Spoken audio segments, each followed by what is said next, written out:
Dying grandpa heard how his family was dividing his fortune. Then he did something astonishing. Eddie wanted nothing more than peace and happiness with only 6 months to live. It will shock you what he did when he found out that his family was sharing his wealth amongst themselves. The day Eddie heard the terrible news that broke his heart was as peaceful and quiet as any other. He was in the hospital bed, and the terrible effects of his illness were taking over his weak body. He felt worse as he listened to what his good friend and lawyer, Brian, had to say. His lips were shaking, and his eyes were wide with fear. Tears were running down his cheeks and mixing with the sweat on his temples. His children, the ones he had loved and cared for all his life, were already splitting up his property. He couldn't believe what he was hearing. His heart hurt because of this deception, which made him feel heavy in the chest. The man who used to be strong felt broken and useless. Brian told him in a sad voice that his 3 kids, Jeff, Dan, and Tasha, had started to split up his property between them. They were no longer all waiting for him to die. When they found out how much his fortune would get, they started selling priceless items and putting his property up for sale. Dan, the youngest, was threatening to sue his brothers and Eddie because he didn't think the property was shared fairly with him. Brian told him all about this.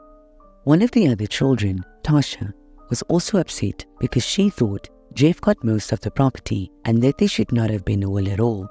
But Jeff wasn't going to give up. He liked how things were shared, and he told him that nothing they did would change that. They all agreed on one thing.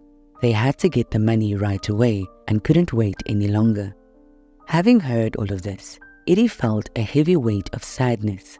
His children were already fighting over the inheritance while he was still living and fighting for his life.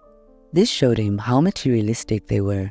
Brian warned him that things would get out of hand if nothing was done. He had to act quickly. Eddie didn't want to do anything though. They were his real children. Because of them, he worked hard all those years to get all that money. He tried hard to think of a way to handle the case, but nothing came to mind. He fired Brian in the end and said he would think about it and come up with an answer. He couldn't ignore the fact that his kids were doing something wrong. He had to do something.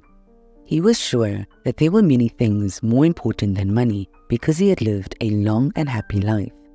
Eddie was worth a lot of money, but it didn't seem to matter to him anymore now that he was old. The doctors told him he has less than 6 months to live because he had a very bad case of heart disease. Since then, he had been in hospital, paying a lot of money to be cared for by skilled doctors and nurses. He had donated a lot of money to the hospital in the past. He was in charge of building a whole block of rooms for the hospital, so he was treated like a king, not just because he was very rich. It was sad though that it looked like only the hospital staff cared about his comfort and health. His grandkids and children really came to see him, and when they did, they never stayed longer than 15 minutes. They were angry about how the floors and medicine smelled and the detergent that they used to clean them. His wife died a long time ago, and he hasn't been married since. He kept thinking about her a lot, and it helped him get through the pain of sadness and loss. He thought that his kids were married and had their own kids, who didn't seem to care much about their dad. Eddie lived alone before he went to the hospital, and his kids didn't come over very often. Even though he was sick and fighting for his life, not much has changed with his family. Things got worse, if anything. Right now, all he wanted was to be happy and not to feel bad about anyone for the rest of his short life. But because his kids were so greedy and selfish when they wanted money, he had to do something. When the lawyer stormed back into Brian's ward a week after their first meeting, he looked even worse than the first time. Brian still hadn't come up with a good plan. Ed knew right away that something was wrong. A few days ago, the kids came up to him and asked him to read the will while he was still living. They were getting antsy as they waited for him to die because they needed the money. They couldn't get most of it or the things that were meant for them until after he died and his will was read. The fact that Eddie was still living messed up their plans. So, they offered him millions of dollars to get around the law so that it would work in their favor. Brian stopped for a moment as a wave of disgust went through him. He was shocked that his brothers thought he could be bought with money, which was an insult to him. They had been friends for decades, but that one act ended decades of friendship. He refused right away. He was very grateful that Eddie stayed true and chose to be on the right side. Now he knew that his kids would do anything to get his money. Also, he was sure that none of them would accept a bribe from Brian alone. It was an important message that had to be taken seriously. His words were clear. They should get together next week to talk about the will. He was sure that if strict rules were put in place, it would teach them all a lesson and stop them from going too far. After only 2 days, Jeff and Dan came to Eddie's ward and told him he was released and could go home. It was the biggest shock of his life. Eddie knew right away what they were up to because it came out of the blue. The doctors told him to stay at the hospital for the rest of his time there so that they could keep an eye on him in case of an emergency. So the idea that they would just let him go seemed very unlikely. What made them come to that conclusion? He asked, but neither son could give a good answer. They went about cleaning up his room and taking his things instead. Dan showed up with a wheelchair that could be folded up and opened it for Eddie to use. It looked like they were in a big hurry to get him out of there.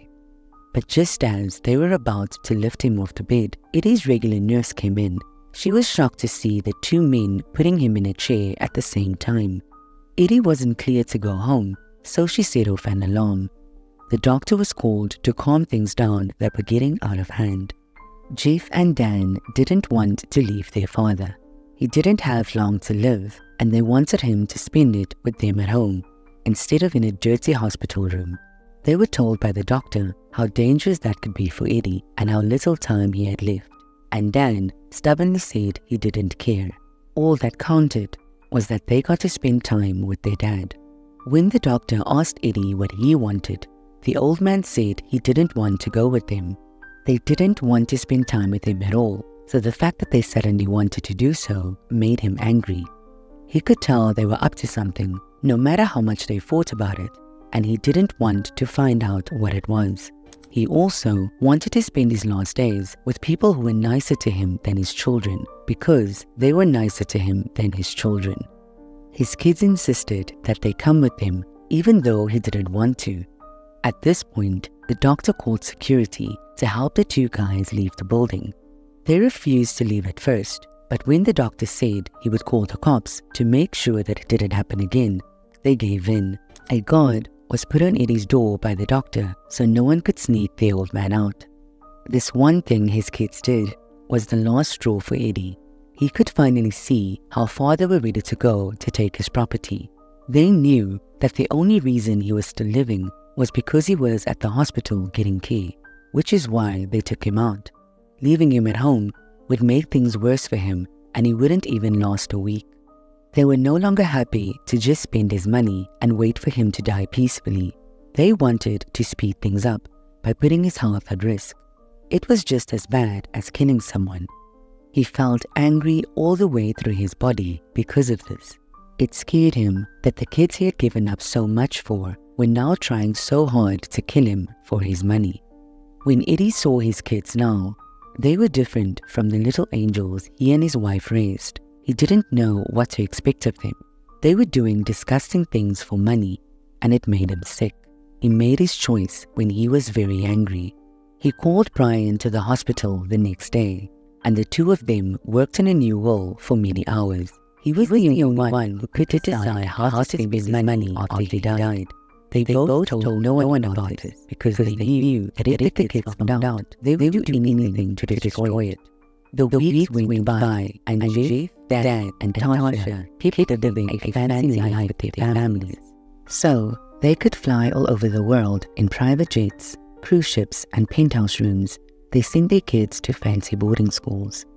They thought things would only get better from here on out. After 3 months, Eddie died peacefully in his sleep late at night when it was cool and quiet.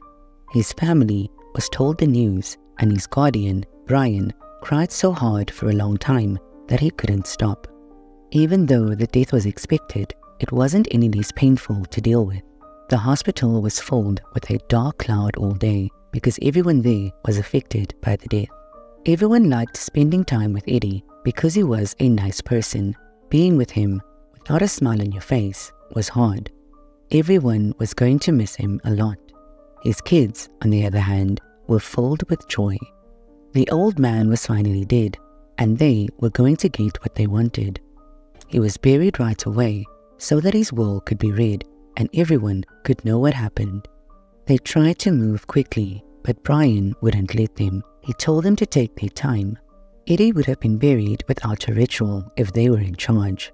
No one would have known, but Brian made sure he was buried like a king.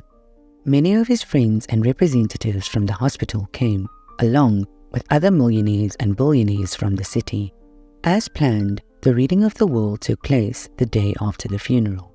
The kids dressed up for the event. At first glance, it looked like they were going to a wedding of a family friend. They talked and laughed the whole way. There were other people at the reading though, which shocked them a great deal. There were dozens of other people there besides them and their kids. It wasn't at all the quiet get-together they had hoped for. It was loud and full of people they had never met before. Jeff pulled Brian away and asked him what was going on. Brian told him that Eddie wanted all these people to come, which was good news. For Jeff, this didn't make sense. Since none of them were getting anything from the will, they had no business being there. Brian told him to sit down and listen like everyone else. Soon, Brian started to read, and every word he said made the brothers' hearts sink. Everyone who was invited got at least $100,000, either in cash or something else of similar value. The nurses and doctors who took care of Eddie were also named as people who would get money. He also got 2 patients who became his friends while he was in the hospital, as well as a security guard who was put at the door after Jeff and Dan tried to sneak him out. Then it was time to read out what Jeff, Dan, and Tasha were getting as inheritance. To their shock, Eddie only left them each with $1. That's it. When Tasha heard this, she felt like the ground was going to open up and swallow her up. Eddie was going to give an extra $1 to each of them, and the rest of his money would go to charity. In addition, they were told to leave the house within a week because his property was also being given up for charity. If they refused, Brian could kick them out in any way he saw fit. Jeff swore that he would fight the will and stop it, but Eddie had a different plan. He had to teach his kids a lesson. Brian told them that everything was legal and going to court would not help them. Their father had wanted them to know how hard it was to get rich so that they would value it more. All this time, they had spent money on fun things, but now it was their fortune. Eddie didn't want to punish his grandkids for their parents' mistakes, so he set up trust funds for them that they could only access when they turned 21. Even those funds had strict rules to keep them from spending too much. He wanted the best for his grandkids, but he wasn't sure their parents would give it to them. Brian kept his word and kicked all Eddie's kids out of the houses by the end of the week. They had to move to the suburbs of the city with their families and get jobs, which was something they had never had to do before. It was a terrible fall from glory for them. They had to work hard for every penny they needed, and it was much harder to spend than before. They felt terrible for what they did, but it was too late. This was their new life, and they couldn't go back. They had to finish it. Eddie was not supposed to make such a terrible choice. Do you think his kids learned their lesson? What would you have done if you were him? Let us know in the comment section below.